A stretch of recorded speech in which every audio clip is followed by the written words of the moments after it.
এমনিতেই উন্নয়নের তলানিতে রংপুর, তার উপর প্রশাসনের অবহেলায় ফেরত যাচ্ছে প্রকল্পের বরাদ্দ।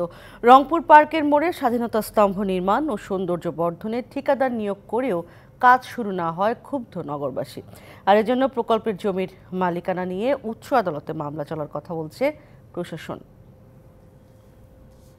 রংপুরের পার্কের মোড় এলাকায় খোকসা ঘাগর তীরে শহীদ শঙ্কু সমাজদার স্মৃতিস্তম্ভ ও সৌন্দর্য বর্ধনের জন্য 2022-23 অর্থ বছরে 1,09,00,000 টাকা বরাদ্দ দেয় সরকার। দরপত্রের মাধ্যমে ঠিকাদার নিয়োগ করে পানি উন্নয়ন বোর্ড নেওয়া হয় নির্মাণ কাজ শুরুর উদ্যোগ। তখনই প্রকল্পের জমিকে ব্যক্তি মালিকানাধীন দাবি করে কাজে বাধা দেন রংপুর সিটি কর্পোরেশনের মেয়র সহ 4 জন। 4টি মামলা করেন তারা। বিচারিক আদালতে দাবি না টিকলেও পরে উচ্চ আদালতে যান অভিযোগকারীরা। এতে স্থবির হয়ে পড়ে প্রকল্পটি। ওখানে কিছু অবকাঠামো থাকায় এবং আদালতে একটি মামলা থাকার কারণে কাজটা শুরু করতে বিলম্ব হচ্ছে। তবে বিষয়টা প্রশাসনের সাথে সমন্বিতভাবে আমাদের প্রক্রিয়াটা চলমান রয়েছে। গেল 23 এপ্রিল বিবাদমান জমিতে স্থাপনা নির্মাণে নিষেধাজ্ঞা নেই বলে জেলা প্রশাসককে মতামত দেন রাষ্ট্রপক্ষের কৌঁসুলি।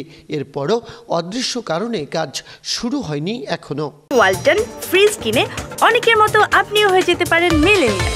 সেরা পণ্যের সেরা অফার। এই বিষয়ে আসলে এখন পর্যন্ত সেভাবে কোনো কার্যক্রম গ্রহণ করা হয়নি, কারণ জায়গাটা মামলাধীন।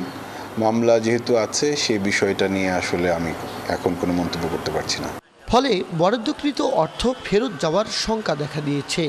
এই প্রকল্প বাস্তবায়িত হলে এই জায়গাটার চেহারাটা বদলে যাবে, নদীটার সুরক্ষা হবে। এখন পানি উন্নয়ন বোর্ডের দায় হোক আর জেলা প্রশাসনের দায় হোক, টাকাটা যে ফেরত যাচ্ছে এটাই সত্য। সিটি মেয়র বলছেন জমির দাবিতে শেষ পর্যন্ত আইনি লড়াই চালিয়ে যাবেন তিনি। পানি উন্নয়ন বোর্ড বলছে জেলার খোকসা ঘাগরের জায়গা, তখন হয়তো বা এখানে যারা স্টেক হোল্ডার ছিল, যারা এখানে আছে তারা হাইকোর্টে গেছে, হাইকোর্টে তাদের পক্ষে জাজমেন্ট দিয়েছে। এই তো এই অবস্থায় আছে। অবশ্যই আইনি লড়াই, এটা সম্পদ মানুষ তো এমনি আসে নাই, এটা তো অনেক অর্থ বিনিয়োগ করে জায়গা কিনছে।